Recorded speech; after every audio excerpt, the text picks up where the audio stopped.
Hello, Mr. Lawson. How are you? I'm good. Why do some Nigerians feel it is hard to defend the APC policies today? Because it's actually a bit hard to defend it, in all honesty. While the president might have some good intentions, but these policies do not come as fast as the average Nigerians will want. So we don't get it. There's no synergy between the government policies and its impact on the citizens. So for the average Nigerian, the country is hard, policies are not having the desired effect. But for the government, they think they are creating an enabling environment to create a better future. So that gap is why most Nigerians find it difficult to understand or express themselves the policies of this government. So it's hard to defend the policies of this government because it is not the result is not getting trickling down to the base of the citizens. Do you think the opposition is strong enough to challenge the ruling party? Well, there is no way of knowing until you put it to the test. It's difficult to know until you put it to the test. Then it's still a long time away for the election. Election is in January, so we still have like 9 months before the election. A lot of things can happen in 9 months. As they will say, a day is a long time in politics. So it's too early for us to see whether the opposition is strong enough. Particularly when you see that what we're having right now is a sort of loose coalition.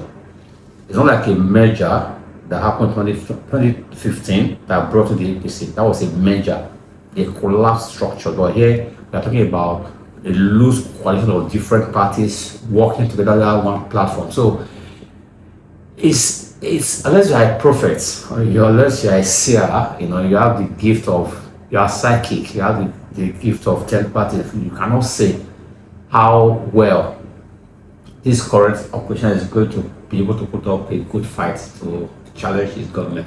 One thing I can assure you is that it will be a very tight contest if the opposition is allowed to to breathe. It will be a tight contest, particularly at the subnational and the legislative elections. It will be very tight. Between President Bola Ahmed Tinubu and Mr. Peter Obi, what leadership qualities do Nigerians seem to prefer? I think it's clear. It is clear that the average Nigerian, the neutral Nigerian, the non-partisan Nigerians seems to have more belief, more faith in Peter Obi. And the reasons are not far-fetched. And you realize that it is easier for Nigerians to trust a new entrant than people who are already in power.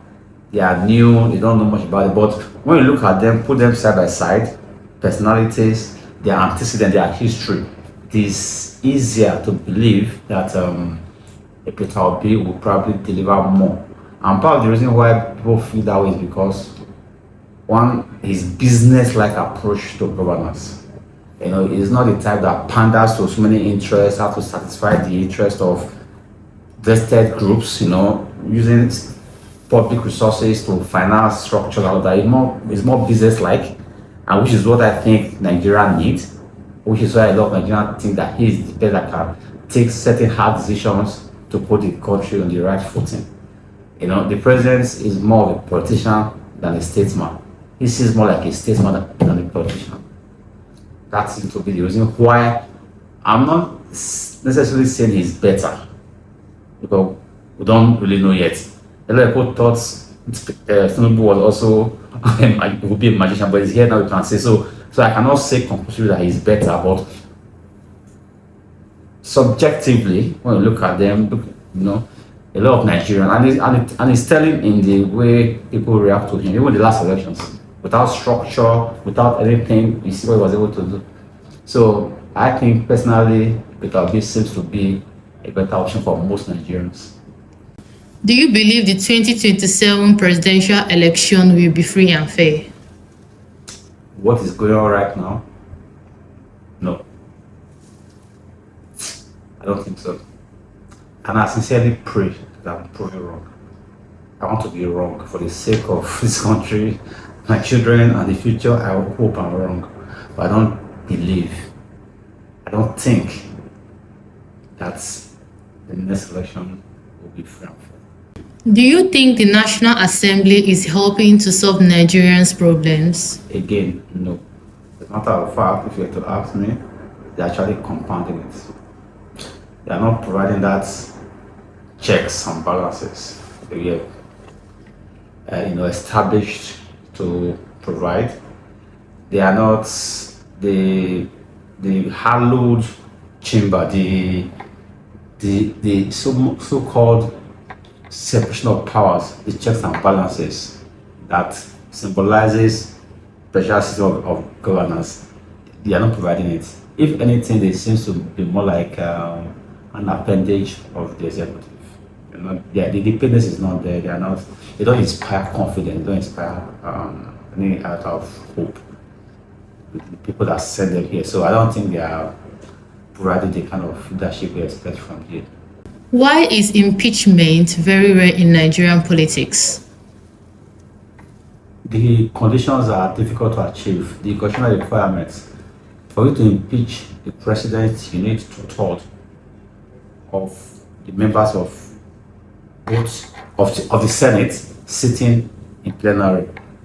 And if you realize that the ruling party forms the majority in the parliament, is why you now understand why it is difficult to impeach anybody. In fact, it has never happened in this Fourth Republic that the president was removed. Said president or the said president speaker has been removed. The only times we were removed in 1999 to 2003 were by executive fiat through the president. But the members has not been able to constitutionally remove their leader because the executive and the parliament are most times in bed together and they cannot muster the required number of members to impeach their leader. So it's difficult. It's a very stringent condition to fulfill. 2/3 of members sitting would not be able to do it because inducement is also setting. Inducement. You understand? To ensure that you don't get the required number, you have to induce 3 members and it becomes possible. The same issue with the issue of recall. You get it? Is the constitutional requirement is so stringent for them to achieve that purpose.